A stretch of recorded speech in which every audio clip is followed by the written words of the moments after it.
আসসালামু আলাইকুম। এই ফেসবুক প্ল্যাটফর্মে এসে দেখলাম যারা যত বেশি মিথ্যা কথা বলতে পারে, যারা যত বেশি মিথ্যা বলে, যারা যত বেশি মিথ্যা ফলাফল দেখাইতে পারে তারাই সফল। আমরা সফল হই না কেন জানেন? আমাদের মুখে দাড়ি আছে আর আমরা ক্রিম শিপ করতে পারি না, সেই জন্য আমাদেরকে অডিয়েন্সরা পছন্দ করে না, ফেসবুক মামা পছন্দ করে না।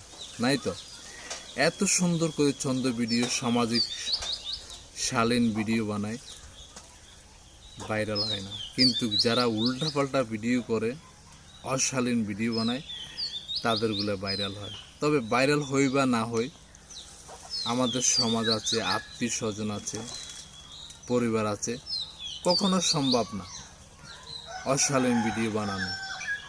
সবসময় শালীন ভিডিও বানানোর চেষ্টা করব এবং চেষ্টা করি, যেহেতু সপরিবার মিলে সবাই একসাথে ভিডিওটা দেখতে পারে। এইটাই তো। যদি আমার ভিডিওটা যদি ভালো লেগে থাকে, জানি না আপনারা লাইক কমেন্ট করবেন না, তারপর অনুরোধ করলাম, যদি আমার এই ভিডিওটা আপনাদের ভালো লেগে থাকে লাইক কমেন্ট শেয়ার করবেন। আর সবাই ভালো থাকবেন। আল্লাহ হাফেজ।